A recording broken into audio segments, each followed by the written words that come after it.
Hello everybody, this is Greg29407 back with another edition of Shroud of the Avatar. Well, here's Killdozer, and we're in the lovely city of Exeter tonight. It's midnight, about ready to get to the late night, so the sun will start to come up very soon. And we are standing here in front of the devotional, the local devotional that we have here in town. And what you may have, when you play this game, you may ask yourself, why is it that there are always these sieges in Erie, or why are there always sieges in Exeter? Or why are there always sieges in Point West? Well, no one ever asks that about Point West because no one ever goes to Point West. But you get my point. Why are there always these sieges there anywhere? And the reason why there are sieges is because we have these different devotionals. The same reason why there are always a lot of sieges in player-owned towns. Whenever a player-owned town has some various devotionals, there are 11 different devotionals, and you can put as many as you want in a player-owned town. But when you have those, there's a high likelihood of having sieges based on the lunar cycles and that type of thing and celestial goings on in the game. But there are 11 cities, NPC cities in this game that have one devotional each. And there are 11 cities that have one of each of those devotionals.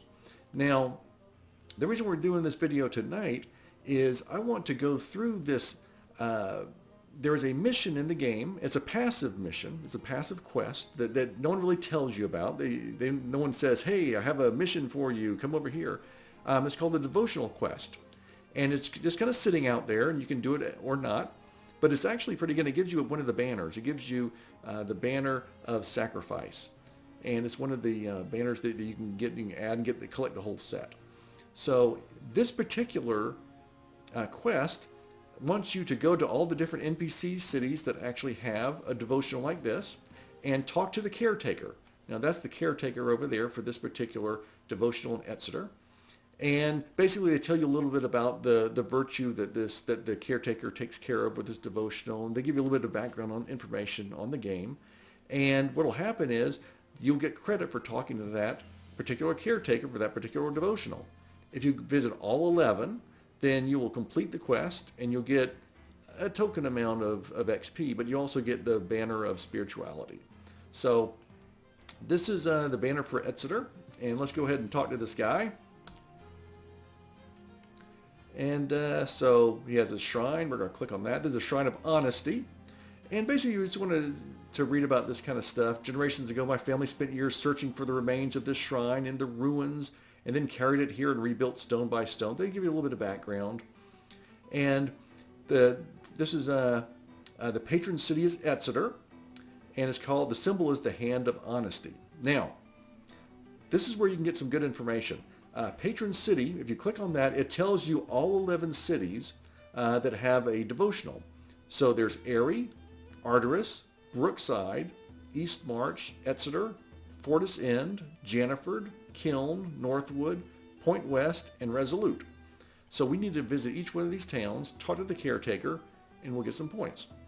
So now what's good to do is once you talk to the person like we did, we want to click on Exeter and make sure, so he's telling a little bit about the same thing.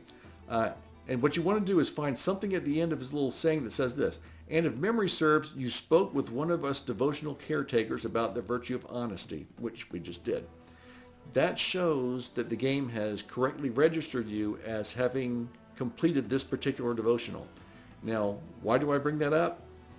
Sometimes, occasionally, you'll talk to a caretaker and they won't, for whatever reason, register it correctly in the game.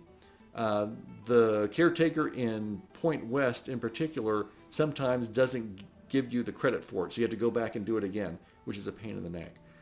So whenever you click on one of these, just double check that you've talked to somebody. Okay. So we have that one, and I am going to, I have a little slip of paper. I'm going to check mark Exeter for that. The good thing about this quest, again, it is a passive quest. You can do this over a long period of time as you wander through the different towns. Oh, I think there's a devotional in this town. I'm going to go talk to the caretaker. And you can do it over a long period of time. Personally, I tended to go crazy with this stuff and just do them all at the same time because I want to complete the whole quest. You know, that's the way it just kind of goes. But let's see. Let's click on the menu here. This is, of course, the town of Exeter. And now, one thing I want to talk about is the fact that we have, of these 11 towns, 6 of them are pretty simple. They're in a cycle. You can hit Exeter, then we can go over and hit Erie. We can go up and hit Point West. We'll go across the top to see Fortis End and Northwood, which are really close to each other, and then down to Kiln. That's the big 6, because it's in a circle. It's really simple. The other 5 are not quite that easy to get to. One of them is Arteris. Everyone's been to Arteris. It's a big city. But it's in the perennial coast, and you have to go through a control point or through that little narrow canyon to get to it, and hopefully the troll's not there. So that's a little tricky. 2 of them are in the South Palladish region. One's in Janiford, and one's in Resolute. And, that's surrounded by 4 different control points, one of which is a tier 3. We can go through that. And then the final 2 are in Drockvald, which is tough to get to. And in fact, the only way to get through there is the control point called Vauban Pass. And for that reason, a lot of people don't go up to Drockvald, which is sad because there's a lot of real estate up there, and there are 6 towns up there. And but a lot of people don't never go up there because it's too much of a hassle. It's too hard to get up there. I personally hate Vauban Pass. I've gotten killed so many times in that stupid control point trying to get through there. But there's a lot of things to do up there. There's the Graph gem mines are up there. Spite and Malice are up there, which is part of the Path of Love quest. There are a lot of things up there, and the towns are nice.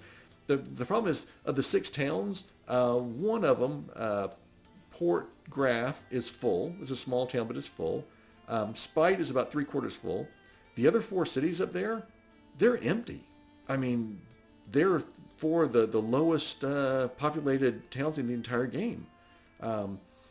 In fact, the lowest one is Bruchash. I think that's how to pronounce it. They have like 141 lots for players. Only 9 have been claimed. 9 out of 141. That's terrible. So the question is, well, how do you get to these places and hopefully without getting killed? Well, the easy way, which is something I want to talk about to you fairly quickly, is right here. The Lunar Rifts. Everyone, you've all seen the Lunar Rifts when you first started the game. Here it is. It looked like Stonehenge.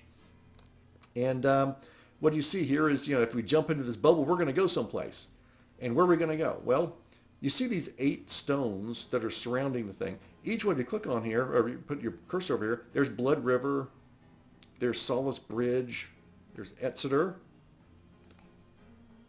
here's Britannia Graveyard, West End, Owl's Head, Brookside, Highvale. So those are your 8 locations. Now, what you notice here is this glowing bubble. There's a lightning bolt going to that thing right there. That's Blood River. That tells us that if we jump into the bubble right now, into the Lunar Rift, we will end up in Blood River, which is actually kind of close to where we're at right now. So, the good thing is you can just kind of jump through these things. There are 8 of these located in the game, as you can see. And what happens is roughly every 8 to 8.5 minutes, this thing will rotate. So if you go in here right now, you're going to end up in Blood River. If you wait until it goes here, you're going to go to Solace Bridge. Now, Solace Bridge is in the perennial coast.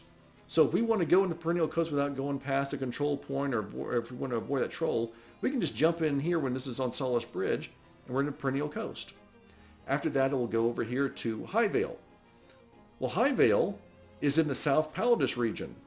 We don't have to go through any control points. We can just jump in here, and suddenly we're close to Janiford. We're close to Resolute. It's great. Brookside is the one next. Brookside is right in the middle of Drockvald. I use this all the time. Whenever I need to go up into Drockvald area, I click on, I wait till it's on Brookside and go in here. Now, how do you figure out how much time you have to wait for this thing? I know it's not like waiting for a bus. I don't want to sit here and wait all day long for this thing to zip around. Well, fortunately, there's a group of people who have already figured this out for us. And I think I've mentioned Bastion Point, which is a player-owned town in the game. It's located in the perennial coast, and it's a really great town. It's very nice. It's well laid out. They have pretty much a little bit of everything in there. They've done a good job. But they've also done something really interesting. They have actually calculated the times for this Lunar Rift rotation. And if you go into the forums, the Shroud of the Avatar forums and look under player created resources, you'll see something that says Bastion Point presents the Lunar Rift Chronometer. And the Lunar Rift Chronometer tells you, it's like a countdown for all 8 of these locations. It tells you constantly how many minutes and seconds until this goes to this and this and this and this. So if you're running around and say, oh, I need to go up to Drakval to pick up something, you can look at the tab that I always have this on a tab. This SotA map and SotA Craft I always have as a special tab on my computer so I can click on whenever I need to. And I can say, oh, Brookside's next. Great. I'll just jump in the nearest Lunar Rift, go into Brookside, do my stuff, and jump back into the regular part of the map. It's fantastic. It's a really great resource. And it means that you can get around really easily, really fast. Now, if I know that Brookside is going to be, it looks like, maybe 16 minutes from now, I'm not going to sit here for 16 minutes. I'm going to go off and do something else. But I'm going to say, okay, well, on such and such time, I'm going to be near a Lunar Rift. I'm going to jump in real quick and get to Brookside right away. It's very convenient and fast. It's free. I think they installed this stuff before they came up with the recall scrolls and teleport scrolls, which you can also use. But this is free, and it's pretty fast. So I highly recommend this. This is how I generally will go to. This is how I always go to Drakval. The other two, sometimes I just run around. So this is very convenient. But so I wanted to cover that part. So what I'm going to do then is I'm going to start running around from each one of these towns and go into the different devotionals, and I'm going to hit the big 6 first. And based on the patron cities, the next of the big 6, the nearest one from where I'm at now in Exeter is going to be Erie. So I'm going to go to Erie. I'm going to talk to the caretaker. Now in Erie right now, there's 2 caretakers. They run around a lot. One of them, he's always running away. You have to catch him and click on him really fast because he's always moving, and then you lose the connection with him. And then the other one will run away and then disappear and then pop back up next to the thing. It's kind of weird. That's kind of an oddball one. So I'm going to do the big 6, and then we'll look at the 5 that we have that are behind control points and decide what we're going to do then. So I will be back in just a few moments. Okay, we are back. I just entered High Vale. This is one of the entry level parts of the game, and I've done most of the devotionals now. I just have 3 more left, and what I saw from my Lunar Rift chronometer is that Brookside is about ready to open, so I hightailed on over here so I can go into the Lunar Rift, which is over in this area. Now, it's in the back of the map. Now, all the enemies in here are really simple because they're all the entry-level people you fight, when you're a brand new character. They're like mosquitoes. They're kind of a irritating pain in the neck. We don't need to fight these guys, but it's like, quit bothering me. And there are a lot of them. Sometimes it's kind of surprising to see how many bad guys they put in your way when you're a brand new player and have no skills whatsoever. It's like, man, these guys would have been really tough when you're brand new. You're wearing cloth clothing and no weapon. You really pile a bunch of bad guys at you. So let's head up here to the very back of the map. This is the this is the Lunar Rift that we first came into. If you chose the path of courage. So let's see. So here we are for Brookside. It just opened up, and so we're going to enter here, and we're going to go to Brookside, which is in the Drakval region. And there are 2 devotionals in that area that we're going to hit both of those, and then they'll leave us with just one, which is an Arteris. And I don't know if you haven't seen Brookside before, this is you're in for kind of a treat. This is kind of the Halloween town of the game. It's kind of a ghostly town. It's always shrouded in fog. I think it's really cool. It's one of the neater maps in the game, I think. Everything, it looked like this year round, all day long. So it's dusk, but it's always kind of creepy and eerie. And so here we are in this one. Now let's take a look at the map. So we are right here, and our devotional is going to be about midway over here. But first, what I want to do is I'm going to give you an extra treat. I'm going to show you where Samuel lives. If any of you guys have done the Path of Love quest, you'll know that after you finish with a lot of things with Samuel, the spirit talker, he'll say, "Oh, meet me in Brookside and near my farm, and we'll meet." But then you also get another mission at the same time that says, "Meet Samuel in Spite." So if you're like me, you come to Brookside first and you wander all around this foggy place and you can't find him anywhere, and you finally just give up after an hour or so. And then what you do is you go straight to Spite and you find him exactly where he's supposed to be in the tavern. Well, I never understood why they said you'll meet him in Brookside if you can't find him anywhere. Well, I'm going to show you where he lives. This sucker has a house here. I really like this town, and I actually have some property here now. Not many people live here. It's a ghost town in more ways than one. I think there's only 17 of us. There are 140 something lots, and only 17 of us have property here, unfortunately. They have a big graveyard over here. It's always kind of spooky and creepy. I like it. And but yeah, so very few people live here. But one day I was wandering around through here, and I just kind of stumbled onto Samuel, and he has actually a pretty decent sized farm for a poor guy. So, but what we want to do is, as you see, we're heading towards town.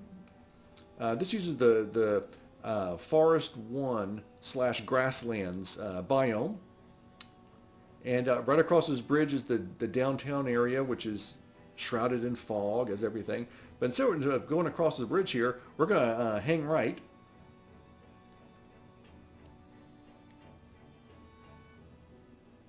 We're going to head up this way. There's some property here, and so this guy has a house here. And you can see some lots. Now right here, right up here, is a farm. And it's Samuel's farm. So let's go up there and see our friend, the spirit talker. Pay him an unexpected visit. Oops, he's up on that cliff. Let's go around.